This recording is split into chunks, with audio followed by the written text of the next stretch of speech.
And if they do, it'll only be a temporary thing. They'll announce they announce budgets and choose programs to develop Darfur all the time. Just see where any money's spent. It's not spent. They never do what they say. It's just a public relations ruse. They do this all the time.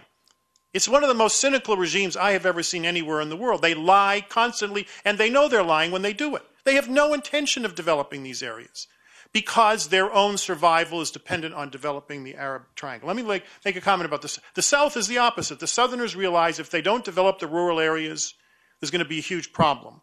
And they've made several decisions on private sector, which I think are very admirable. They've allowed in 100,000 Eritreans, Ethiopians, Ugandans, Kenyans who see the southern Sudan the way we saw the West in the United States in the 19th century, is the area of development. And all these entrepreneurs have come there. I asked my driver, who ran a little transport country in Juba, he's a Kikuyu from Kenya, a very entrepreneurial tribe from Kenya. And I said, how is it to do business here? Much easier than Kenya. In Kenya, you have to pay bribes for dozens of permits to get anything done. Here, they ask you for a bribe. If you don't pay it, they still give you the permit.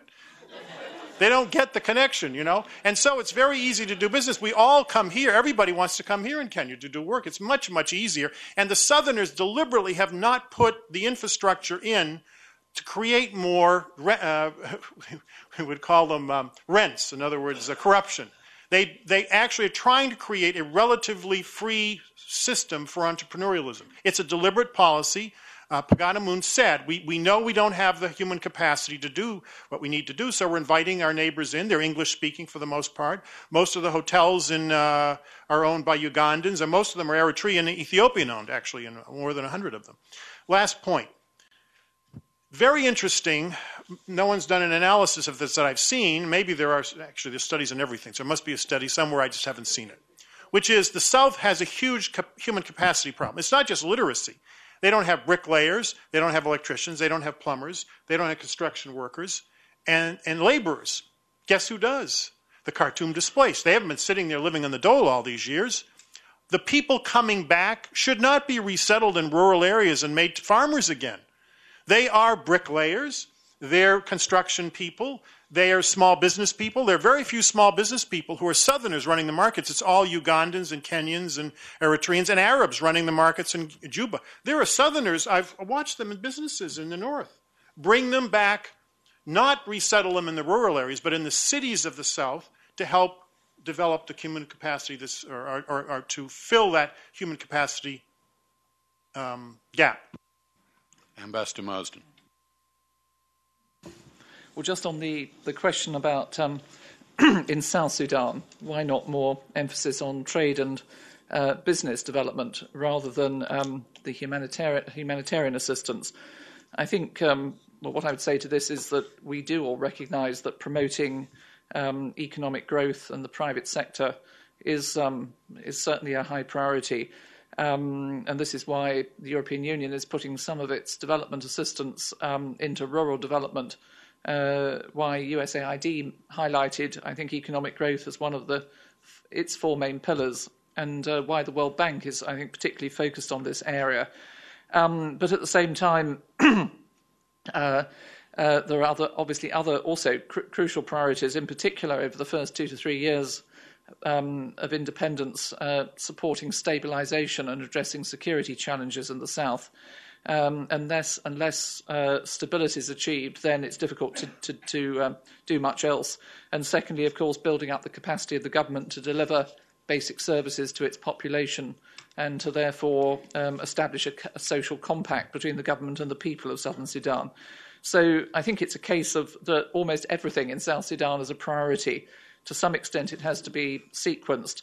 But certainly, I think we all recognise that building the private sector and trade and business is very important, particularly as there is very little indigenous private sector, a very small indigenous private sector. A lot depends on Kenyans and Ugandans and others.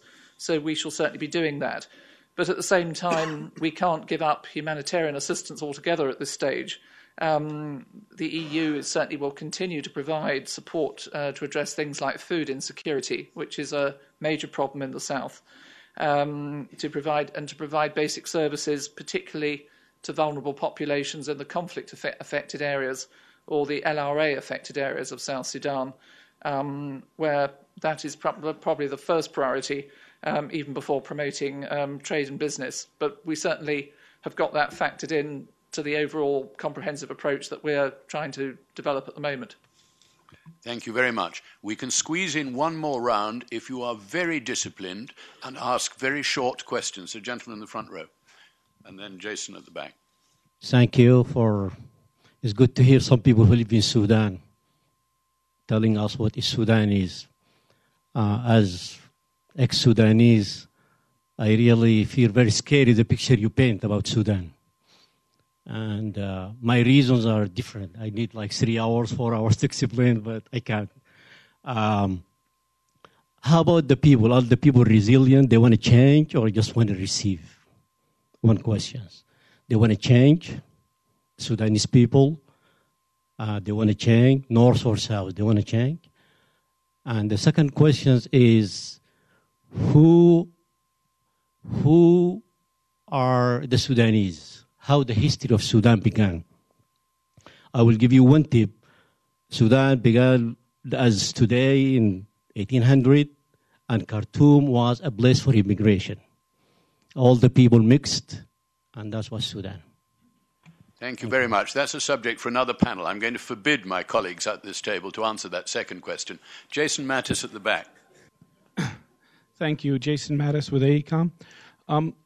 We know the interim period ends on July 9th, but my question to the panel is, does the CPA also end on July 9th, in particular the northern or national aspects, which include human rights, multi-party democracy, seeking and implementing a final solution to the conflict in Blue Nile? I haven't heard I'd like to hear your opinion on this. Thank you.